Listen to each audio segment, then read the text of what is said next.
I do want women to know that there is an alternative to suppressing their bodies with hormones, that they can see their body as a good and they can live in that body holistically. Totally. Oh my gosh. It's amazing.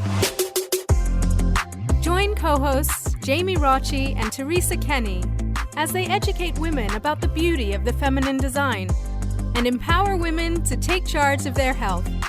They're going to be so amazing. You're going to be so empowered by understanding your feminine genius and your hormone genius. I don't think I could live my whole life knowing this and not sharing it with anyone. Hey everyone, welcome to the Hormone Genius podcast. Teresa and I are very excited to interview Anna Herrera. She is an entrepreneur and the founder of Hormone University. She is also a personal care and beauty executive, an endo warrior, which I love that phrase, an endo warrior. Yeah, I love that. She suffered from stage 4 endometriosis for years and went through 5 surgeries, infertility, and surgical menopause. She has quite the story to share, and I definitely am excited for all of you guys to share how she took that pain and suffering and is doing something about it to serve other women. So Anna, will you share with us a little bit about you and then how you got to where you are currently with our listeners? Absolutely. Thank you so much, Jamie and Teresa, for having me here. I'm very, very excited to join you and to speak to your audience about, my journey and what we're doing at Hormone University. So yes, I was diagnosed with endometriosis at the age of 27, 28. I always suffered from very heavy periods and fibroids. So it was kind of like part of my daily life until the pain became pretty excruciating. And I ended up going actually to Spain, to my home country. I was working in London as an executive in the beauty industry and went back to Spain, and I called my doctor I was one of the lucky ones that got diagnosed straight away through just looking at the ultrasound.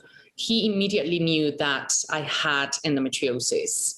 So that was the start of a very, very long path with this condition that is suffered by 10% of the adult female population. It's extremely high, and we still don't talk about it. And so very happy that you are opening the conversation. And so, I started going through first, surgery and treatments, and I was asked to, get the pill as well. And it was, just very, very, very hard. My dream was to have a family, and through stage 4 endometriosis, unfortunately, that just became a pretty impossible objective. So I did try IVF when I was married at the time, and unfortunately, it was just not possible. So 5 surgeries. The last one was 2 years ago. And that was when I just had a very, very strong pain. And I spent probably 50% of my time going through a lot of pain. And 2 years ago, I couldn't move. I couldn't sleep. I couldn't stand up. And so the doctors immediately, I went through ER, and they just said, look, really sorry, we're going to have to perform. Most probably, we'll do whatever we can, but most probably there's going to be a full hysterectomy. I had my colon infiltrated as well. So colon resection, full hysterectomy. And, a woman goes through menopause throughout, premenopause, menopause throughout an average of 7 to 8 years. So when you go through surgical menopause, all of a sudden overnight, you're having hot flashes and all sorts of other ramifications. So I often say endometriosis is not just about that condition, but the consequences. In my case, that was infertility, that was excruciating premenstrual syndrome, and menopause. So that obstacle in my life led me to my biggest inspiration. I still kind of choke up when I think about it. And that was, I just, I immediately realized I am a lucky person. I'm very fortunate. I grew up with a wonderful family. I had, access to healthcare for free, by the way, in Spain and also in the UK. And, I just thought, wow, this is so unfair, what's happening here. If I had no idea about women's health, what happens to the majority of women that don't even have this access? So I immediately realized I had to do something about it. I called the Endometriosis Foundation of America. I met with the founder. I've been volunteering with them for the last 2.5 years. And I'm now chair of their advisory board on a volunteer basis. And then I thought, okay, I have to do something myself. So that was the seed that was planted to come up with the idea of an educational platform, which is Hormone University. And that was born in the middle of the pandemic last year. Wow.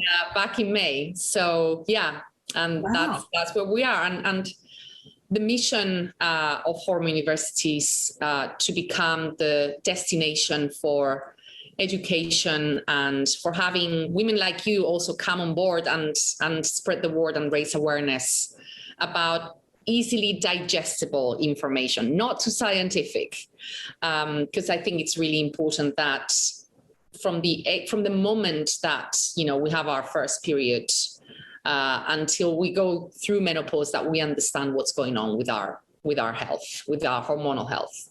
Absolutely. Anna, you know what I should have asked at the very beginning? Tell us what endometriosis is for people who aren't aware. And then if you don't mind too, walking through what stage is what, you're stage 4. So what's what stage 1, 2, 3? Yeah. So yeah, it's endometriosis when basically the lining of the uterus can go into any part, can kind of implant itself into any part of your body. And I want to really highlight this because many people think it's just, implanted in the ovaries and that's what's causing the pain. But it's usually what it means is that you have a high tendency for inflammation and you have high estrogen. And so in my particular case, it was implanted in my colon. We have actually talked to women that have had endometriosis in their skin, in their lungs. Crazy stuff. So this is what's basically endometriosis. Like I said, it's suffered by 10% of women. And actually, latest stat says that it's increasing because of many different factors, environmental factors, toxicity in our lives, plastics, and many other factors. So yeah, it's a huge issue. And in some countries, actually, now endometriosis is considered as almost like wouldn't say the word disability, but they would allow you to take time off work, for example. So, and I think that's a good progress because nobody talked about it before. So, yeah. Yes. And what's the stage 1, 2, 3, and 4? So, I'll be honest, I don't know the exact differences. I think that stage 4 is when you have that implantation in a different organ. And it's almost like, unfortunately, it's almost like the behavior is almost like cancer, right? It just implants itself in a different organ. And that is what is considered stage 4. Yeah. And I often use that analogy. I don't use that word, I have to, because people hear that word and it's a scary word, right? But I often use that analogy because it is like cancer in the sense that you've got tissue or cells that are growing, kind of proliferating is the word, where they shouldn't. And it also helps in using that analogy to describe why it's so important to take care of the disease surgically. Because if I told you you had a cancerous tumor, it would make sense to someone that has to be surgically removed. But when you're talking about, endometriosis in women and why maybe you shouldn't use a medication or birth control to treat that disease, it's because it can't remove the cells or the tissue that's causing the problem. So I think that distinction is helpful. And it actually, when I was thinking about our interview today, and I was thinking about some cases of endometriosis that I have seen throughout my 20 years of practice. And you mentioned on the skin, and I'll never forget, I had a patient that had endometriosis growing out their navel. And I remember it looked like endometriosis. It really did. It had a purplish look to it. And I think it's because she had had previous surgeries and it had kind of like, I can't think of the word, but the cells replaced themselves in that area. And you mentioned the lungs. It's not, I mean, it's rare, but it's something called catamenial pneumothorax. When a woman has endometriosis in her lungs, which is actually in the diaphragm, it's not, it creates holes in the diaphragm, basically. And so you don't have, the diaphragm is what keeps our lungs inflated and allows it to then deflate. So these holes then, and during the period when the endometriosis is its most reactive, they can have a collapse of their lung. And we actually had a patient that had that and had to go to a very, very specialized surgeon who had treated thoracic endometriosis. So there is, and they found it in brain tissue as well. Obviously, those are the rarer situations. Most of the time it is in the pelvis, but I think, and this is why it's so important, and I know we'll talk about this more with your case, you have to have such a good surgeon, because if you miss it on the intestines, on the pelvic walls, on the colon, on the rectum, in unique places on the bladder, then you're not going to serve this woman well by just going in there and being like, well, we found it on your ovary and removed it and left like 75% of it hidden, which I know I have seen case after case where patients, I call it like getting a half treatment. They're getting some of it treated, but then they come out of surgery. They're like, well, we did our best. And now you have to take a bunch of suppressive medication still, because your pain's not going to go away unless you have 100% cure of disease. Just like your cancer doesn't go away if someone doesn't take out all of your cancer. Absolutely. Wow. Those cases, I never heard about the brain. So that is something I've just made a note, because I want my team to look into this. And thanks for sharing that. It's just so sad. It makes me really sad, actually, that so many women have to go through this. And I want to kind of take a step back and throw another message, which is, we should be heard. And when you go to the doctor, you have to advocate for yourself, because one of the main issues about endometriosis and many other conditions in women's health is that we're not being heard. There's this bias about, oh, you have heavy period, that's the way it should be, and that's normal. And actually it is not normal that you can't walk or you can't, stand up. And I will never forget when I was a partner at this company back in the UK, and had a really demanding job. And I was bending down in pain whilst having to present to my 3 male counterparts. And I ended up sending a link about endometriosis to one of my colleagues. And I wanted them to understand, what I was going through. Because, that's the thing, like we're made to believe, oh, are we exaggerating? Or, you don't want to look bad, or at least in my case, right? And that vulnerability is seen as a weakness sometimes. And so we just have to really, break with that taboo. And so I sent that link to him and I never got a reply. And wow, lack of empathy. And it was actually made the front page of a major newspaper. So I thought, okay, this is my chance to let them know that this is a huge issue in women's health, but never got a reply. So opening up the conversation, very important, and advocating for ourselves, very, very important. Totally. Anna, what I was thinking of as you were explaining the need for women to be heard, which is 100% true.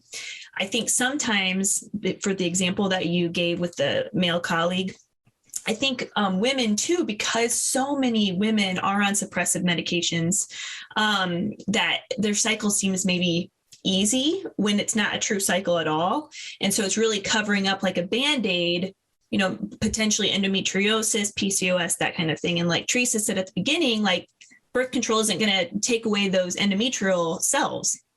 And so what I think is interesting is the relationship women have with their body. So when we're covering it up with birth control, whether we have a healthy cycle or not, we don't have that relationship or that intuition with our body for health or likewise if something is disordered in a sense. And so as I was kind of working through that thought, I was thinking about how last night I was watching New Girl. Do you guys watch New Girl with Zooey Deschanel? She's like this really like spunky girl that has 3 roommates, male roommates, and it's like a really funny show. Our listeners, if you know New Girl, you know what I mean. Oh, anyway, I'll add it to my list. It's so funny. She's hilarious. Anywho, main point, they were talking about PMS last night in the episode I was watching, and she referred to her period as the red devil. That's what she said, in a way that made me think about how that is actually what women think about their period in general, even when it's not disordered. Mm-hmm. So then it got me thinking about how she was expressing her relationship with her own body. Like it's this liability, it's disordered. Even if it isn't disordered, I don't like that there's this red devil, which is really just a period. And so all of that thought, can you believe, came from what you were just saying about being heard and then that colleague. So how do we, as endo warriors, which I love how you use that phrase, Anna, how do we encourage women to have a relationship with their body and to view their body as not disordered, and to get help when it is? Wow, I really love that question. And look, this is a collective support, right, between all of us. And I sometimes think, I wish I knew what I know now back then when I was like 20 something or, in my teens. And, I come from a large family. I have 3 older brothers, right? And I remember when I had my first period and it was kind of like she has, oh my God, like told at the table with everyone sitting there. And, and there was that kind of, that generational thing, our parents. And I really do think that that's an important factor, is how we are being taught from, by our moms, by our fathers, right? How do you normalize that conversation at home? So it really starts there. And then at school, what are teachers telling us? What are schools teaching?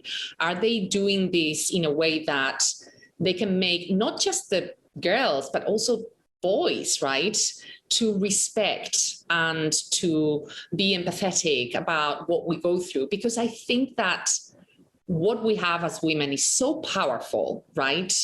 We have the power to create life, and that is just incredible. So we should be reframing that conversation and reframing the way that we communicate our women's health, actually, full stop. So, because it is health, and hormones regulate so many things, and it's so powerful in so many ways. So I think, there are many kind of points here that we just have to connect, and we all have to work towards that for sure.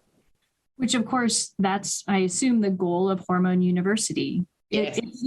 It's creating a foundation in conversation, mm-hmm. in story, in education, which I love, because, and it's amazing how we kind of have come on the scene, I feel like, at the same time, the Hormone Genius, Hormone University, but this desire and passion in all of us to see that women are empowered to know their own bodies, to understand the unique feminine design of our bodies, to know that that you are made good from the beginning.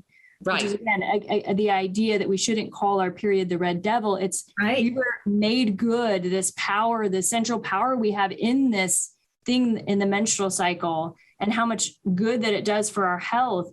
None of that is spoken about in school. It's always seems like it's either just talk about the hygiene of it or it's talk about the risk mitigation of it.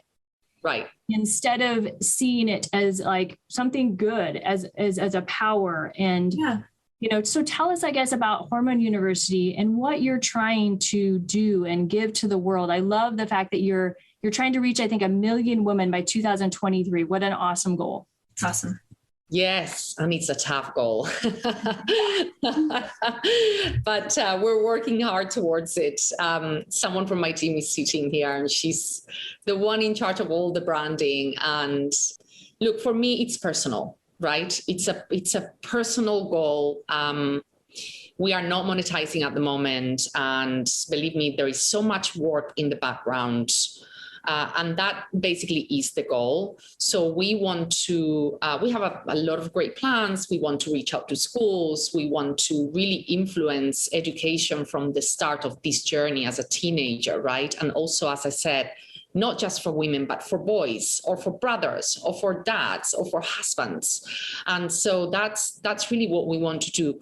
On another note, and also part of our mission and vision is we are launching very soon a certification program for brands, Hormone University Seal of Approval. So the reason why we're doing that is, I've been in the personal care industry for so long, and there is a lot of conversation about clean formulations and toxicity. And so that's, there are so many products out there that have endocrine disruptors. Mm-hmm. So we are creating this certification so that brands can come to us. We have a medical board, and they can basically send us the information on, what kind of formulations they're using, what ingredients are they using, and they can have that seal of approval after the board approves, right? After we go through all the information. So our goal also is not just to educate, but also to have all these brands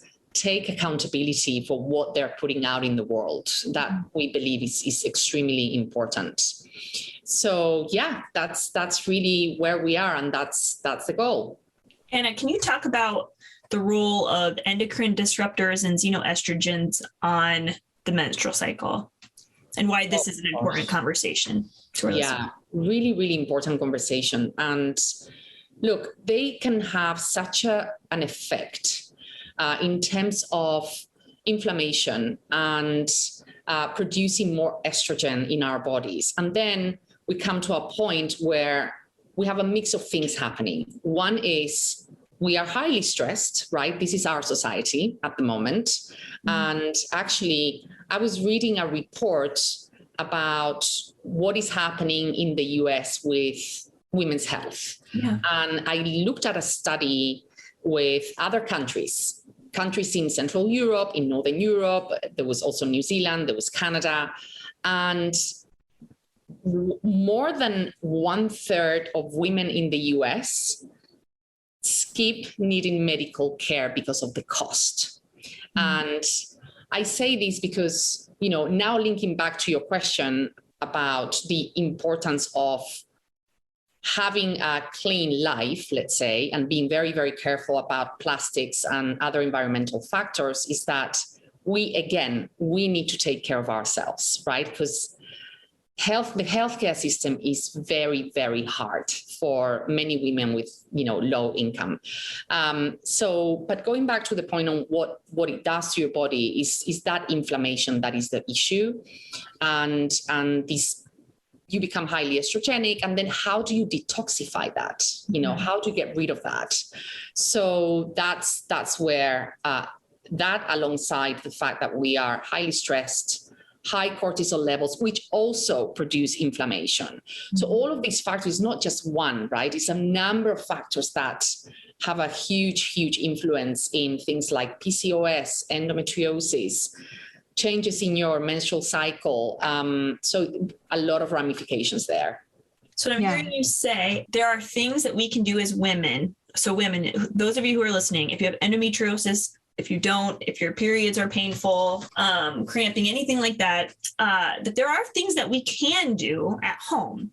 Yes. We can reduce plastics in our home. We can make sure that we're washing our fruits and vegetables very well, or buying organic. We can make sure that we're putting, our makeup isn't full of toxins, over-the-counter stuff. So maybe talk a little bit more about like, what are the top 3 ways that someone can start to reduce, estrogens in their home or endocrine disruptors, so that they can reduce the inflammation in their body. If there's already inflammation anyway, but we're adding fuel to the fire by our lifestyle, what are ways that we can manage that at home? And I'd love to just tag team to that question, because since we're talking about low income, like sometimes it can feel like if you go to a website and it's all about like clean living, that if I don't have the money, it's not accessible to me to buy the super fancy organic face cleaner or shampoo. So I know, since that seems to be a passion of yours, Anna, is there a way that we can reach clean living without it being super expensive? How do we manage that? Good question. Yes, absolutely. And that is a great point. It's just so unfair, right? How the industry works. So in order to get what actually comes from nature, we have to pay more. Yeah. It's so ironic, right? Yeah. And, I again, huge passion of mine. My father was a great visionary when it came to having organic food at home and no fertilizers. But we were lucky. I grew up in the south of Spain, and it was just pretty normal to have beautiful tomatoes at home and things like that. So I think when it comes to doing things at home, so look, there are many, let's say, traditional ways of cleaning, right? Baking soda, vinegar, mix it with water. That's how you can clean in a very cheap way, and it's actually very effective, right? So that's one thing when it comes to cleaning. Old-fashioned soap, right? Old-fashioned soap. You don't need to go like, oh my God, this is the latest product that is costing whatever, You can really go back to basics. And I actually love that, because that means just a couple of ingredients, and you just use that at home and it's perfectly fine.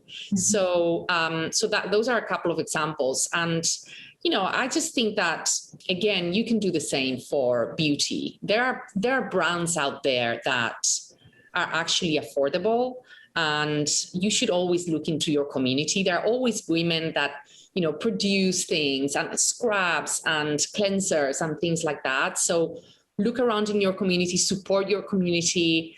There are always options, I believe. I went to this women's lunch the other day, and there were quite a few people that really came from very, very tough backgrounds, and they're now entrepreneurs, and they started very small with, beauty products, and they sell them. And so I think that there are ways that you can access those brands and support women with just, small entrepreneurs. That's great advice. Great advice. I just want to circle back to your endometriosis story, Anna. And I just want to, from your standpoint, if you could, like you said, know what you didn't know at the time in your 20s. And if you were speaking to a now 20-year-old woman who is in pain every day and searching for those answers, tell me how you would direct her and give her your support so that she doesn't have to follow the same pain and suffering that you went through to get to where you are today. Yes. And thank you. And I get phone calls like that, women from Hormone University, or friends of friends, right? That they're like, I want to talk to you. What do I do? What do I do? The first thing I always say is make sure you find an excellent professional, a doctor that really has had the experience, especially in surgery. Very important, very, very important. How many people has he actually operated on? And what is that experience that he or she has with endometriosis? So that would be my first advice. Go to a great professional. The holistic perspective is very important to me personally, because I really, we had this conversation earlier. I don't agree that the pill is the solution. And I think you just have to really look at what are you eating and what does your nutrition look like. Look at also testing, hormone testing, so important. See what your levels of estrogen, testosterone, cortisol, how stressed are you? So I would almost look at myself, right? And think about, what am I doing that might be actually making things worse? Diet is extremely important. Our habits, exercise, huge, right? Breaking a sweat on a daily basis, if possible. Exercise is so important. And I believe that, when we are girls at school or professionals, we sometimes forget about exercise. It's like, okay, I'll put it in the back burner. But I do that too. I'm talking about it, but I do that too. Sleep. Are you getting enough sleep? So there are many lifestyle factors that you should always consider. But I would say, get an excellent professional. Unfortunately for endometriosis, at the moment, there is no cure. The pill is, I was talking to a eminent doctor the other day, Dr. Elizabeth Poyner, and she was saying there has been studies that the pill can actually change the brain. I mean, how crazy is that? So again, try and avoid anything that's synthetic, pharmaceutical synthetic, and try and see what you can do naturally with your body and get the best expertise, and read a lot at Hormone University.